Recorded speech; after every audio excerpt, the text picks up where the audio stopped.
Welcome back. As we go through the different type of deal sources that we do with Real and Capital, now we're going to discuss the turnkey. This is what I got my start in. This is what was very hot like 2017, 2018.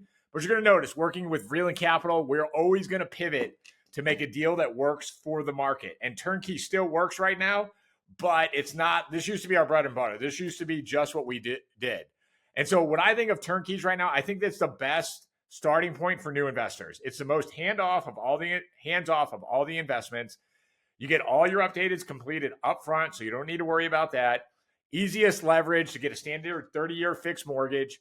They always have a plus 30% annual IRR, as you saw when I went through the 4 pillars video.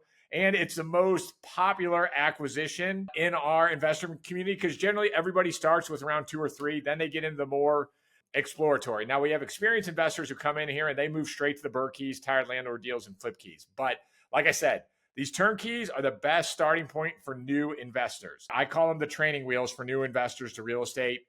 Just the best way to learn. It's going to be the most hands-off of all the investments. And then with a Burr key, you got to wait for the rehab. With a turnkey, all the updates are made up front. So here is the turnkey guarantee. A lot of people, they think turnkey, like I'll never pay for maintenance.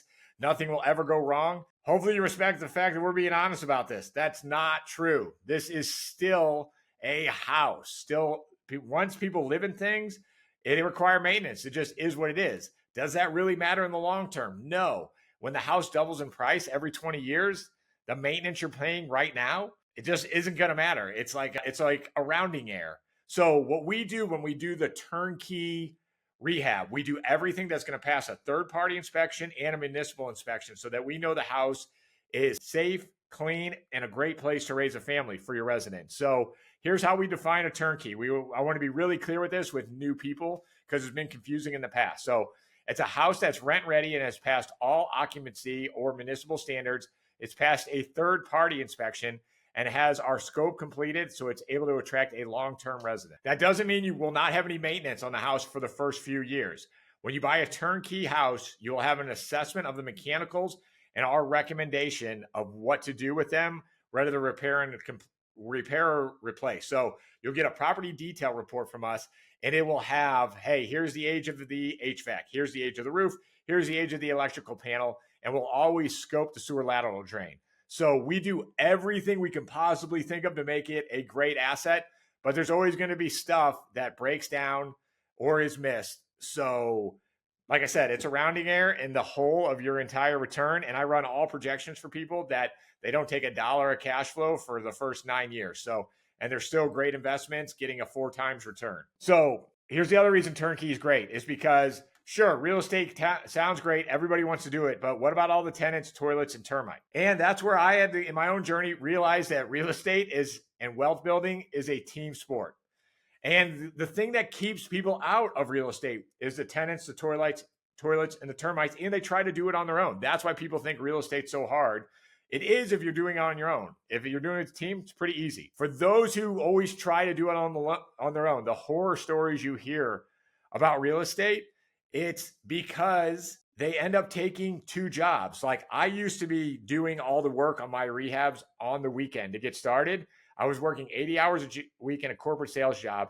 Then I'd go all weekend and look for houses. I take leasing calls. Look at that Leonardo DiCaprio picture, taking a phone call in a horror movie. That's what it was like when a tenant would call me. I was dealing with contractors. I was taking maintenance calls and I was collecting rent. I was doing it all badly, really, because I was just being cheap. If I had turnkey, I probably would have stayed, keep plugging away at my corporate job. And it was also pinching pennies. I was living in scarcity. I was tight with all my money. And so the way I explain to people, hey, they don't want to pay property management fees. I'm like, hey, it's going to cost you 10 hours of your time a month to manage this property properly. You know, generally most people in our community make $200 an hour. So that's a $2,000 cost to you.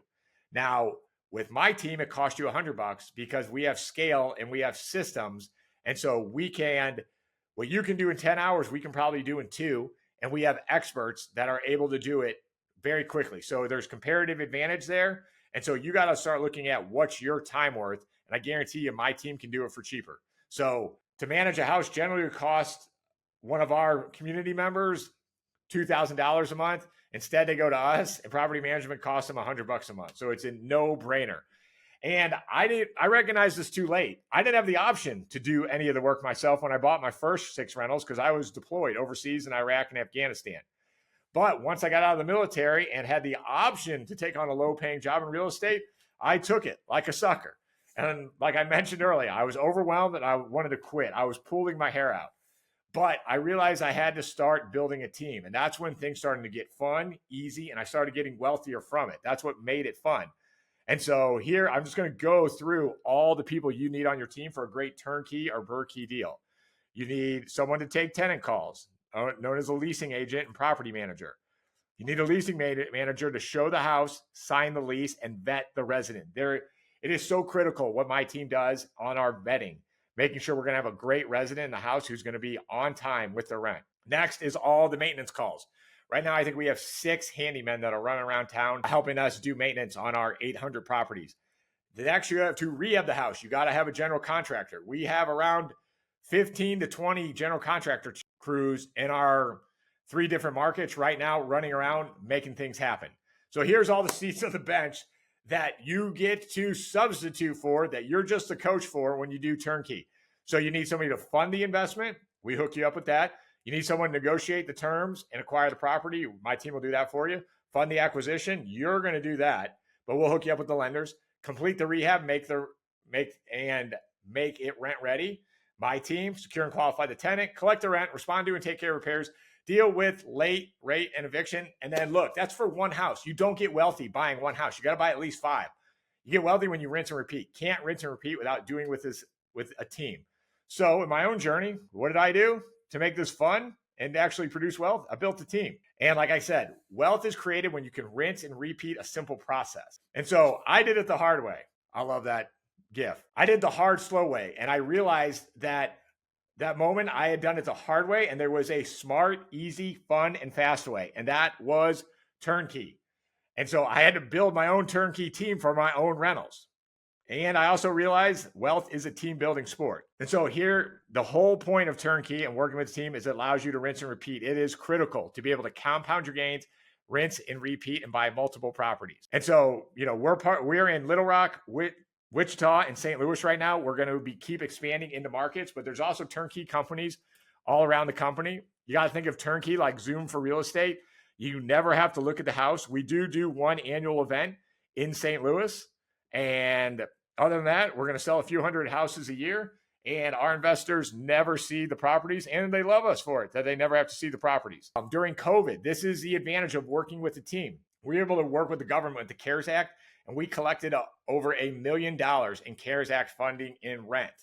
Mom and pop landlords, they got destroyed during COVID because they didn't have a process and a team big enough to work with the CARES Act. And so next, I'm going to go what you should look for in a great property manager. And if your answer is no to any of these things, not a big deal. It's not a deal killer. It's just something you need to discuss and negotiate. With any property manager, you're looking for an 80% solution on these questions I'm about to go over. Because remember, I did another video on this, your job as an investor, your number one job as an investor, was to clearly articulate, develop, and improve, and then act on your decision-making criteria. So how to find a great property manager? All we're doing here is showing you that decision-making criteria. So I think the first question you got to ask is, how many houses do you manage? Property management, 0 to 300 was miserable for us. You don't have enough money to afford people. And so, but at 300, you start to have enough cash to start building a team. So I find that over 300 is the jackpot. Right now, we manage around 800. And so the other thing about a property manager is you want to find a great operator. So bet the jockey on this one, not the horse. Especially if you're going to go over 300. So I had people who trusted me, who believed in me from 0 to 300 that allowed me to get 300 and then really scale the team and build the team. So if they're not managing 300, I'm not saying it's a no. I'm saying you better have a great operator who you believe has got a bright future. Do you manage houses that you turnkey? So I would struggle if the turnkey company doesn't stay in for the property management or partner, like in Little Rock, we partner with the property management team. So we're getting feedback on how the deals are ending up. But I know we become better flippers because we also manage the property, and we're getting feedback from property management on how our flips are going. And to be able to flip and manage, it shows organizational sophistication.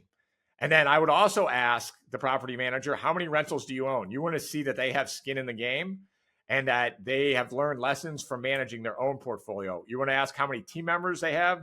I want to say a 5 or 6 is minimum. And then what do you do with deals that go bad? So a turnkey operator, what do they do when deals that go bad? A lot of times bad deals for us, I keep as a rental myself, or we wholesale it. So you want to make sure that they're not going to turnkey their dogs. I don't turnkey every house I sell, as you know, and I don't bird key every house that I sell. And it's because I've got to create a great deal for anybody who's buying from us. And so those deals I'll just wholesale or I'll keep as rentals. You want to know how often you do inspections? My team's going to do 90-day inspections and lease renewal inspections. Don't complain about the inspection fee. Look at it as an investment so you can make sure the tenant is taking care of the property. You do want that feedback after 90 days because at that point, you know if they're a slob or not.